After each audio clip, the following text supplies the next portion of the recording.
Então vamos, pessoal. Nossa, aqui seguindo as provas da Federal do Rio Grande do Norte, né? Agora aqui é a prova de Ciências Humanas.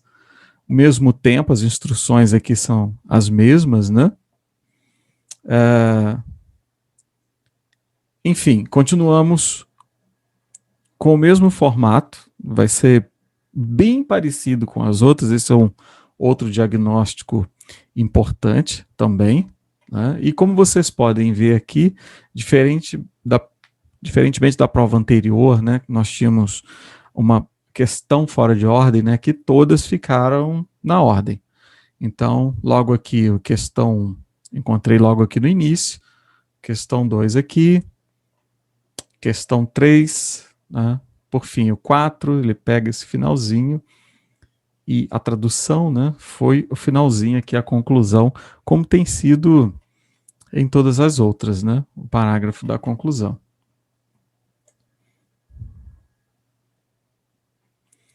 Então vamos lá, a primeira coisa, né? Só relembrando os procedimentos, isso é bom a gente repetir, né? Você vai, em primeiro lugar, ler o título e fazer suas previsões, certo? Então aqui nós temos o título, Remembering with and Without Memory. A Theory of Memory and Aspects of Mind that Enable Its Experience. Eu fiquei preocupado um pouquinho, até conversei aqui com o Elton no início, porque aqui tem alguns conceitos, né?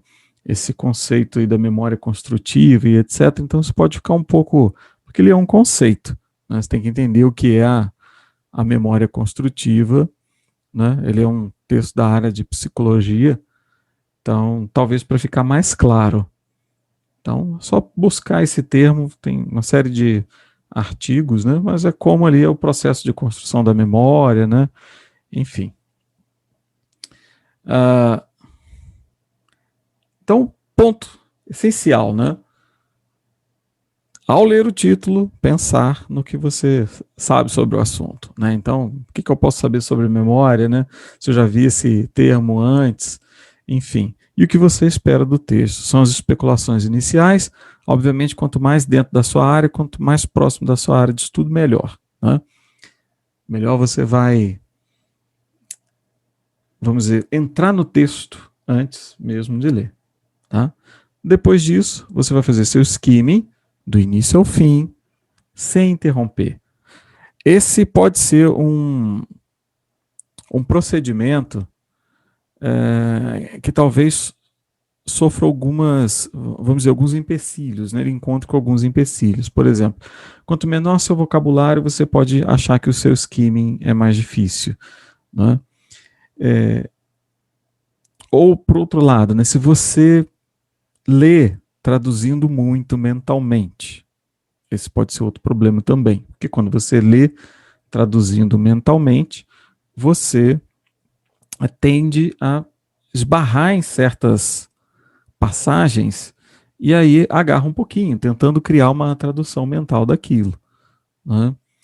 Então, uma transição, né, para essa, digamos, dessa tradução mental para pensar em inglês, seria tentar, né, mudar mesmo o comportamento do seu raciocínio, para enquanto você lê as palavras, né, você vê o vocabulário e formulando ideias sobre o conteúdo que está ali, e não tentar traduzir mesmo frase a frase, tá?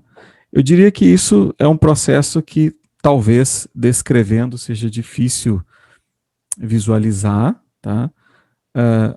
Mas à medida que você faz, pelo menos acontece assim com todo mundo, à medida que as pessoas vão fazendo, isso vai ficando cada vez mais claro como que isso acontece, como isso funciona. Bom, eu posso observar o vocabulário e ir formulando as ideias ali do que ele está tratando.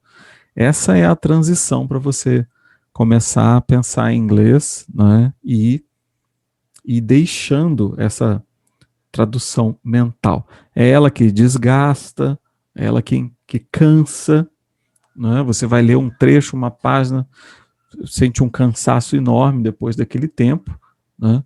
É exatamente por isso, tá? Então o ideal é ler mesmo, do início ao fim, com foco no vocabulário conhecido. Isso nós já falamos em outras aulas, não vou entrar na classe, né, das palavras aqui, né, os cognatos, as transparentes, etc. Hoje eu vou mais por esse lado da tradução mental, né? Então, tentem pensar dessa maneira, ver se isso funciona. Talvez você não vai ter um grande sucesso assim a princípio, mas vai ter ao longo do tempo, pode ter certeza. Vai depender da sua interação, do quanto você faz, do quanto você lê, tá? Isso é para vocês ganharem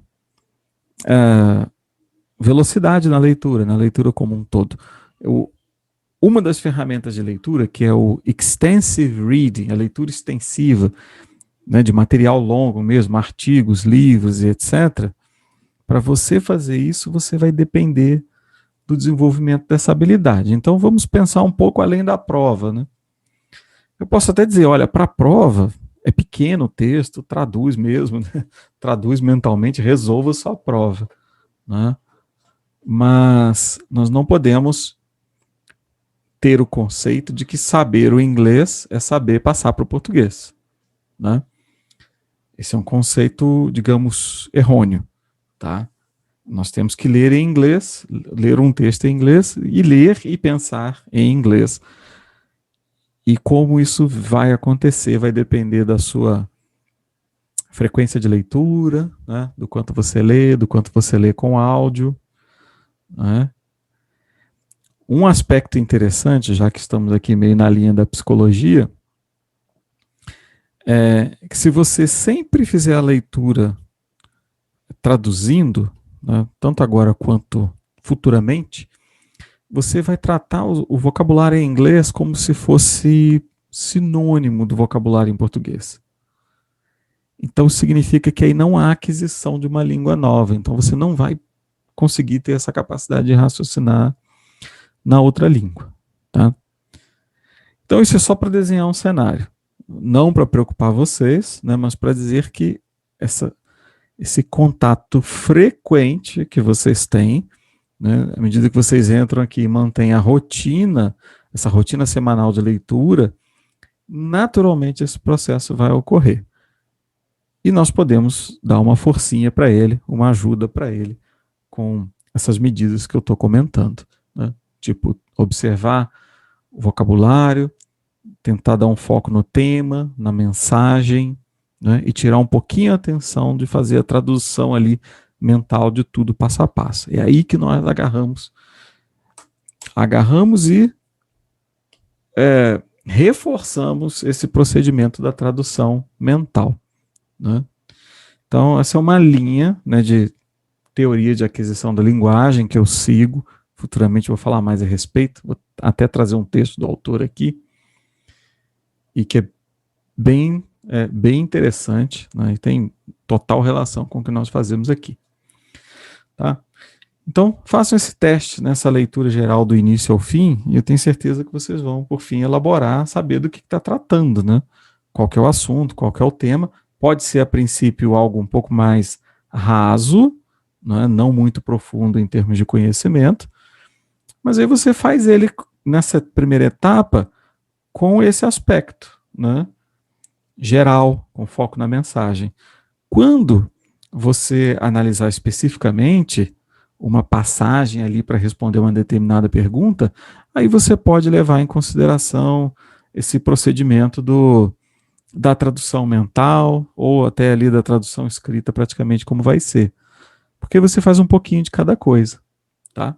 Então, a tradução mental ou escrita você já vai fazer para responder a questão, né? Mas sempre faça esse treinamento do skimming para que ao longo do tempo, com a rotina, né? Vocês entraram aqui, agora vocês vão ter rotina de leitura, para que ao longo do tempo você consiga fazer esse processo de aquisição da linguagem, tá? Então isso é só para reforçar um pouco esse papel do skimming,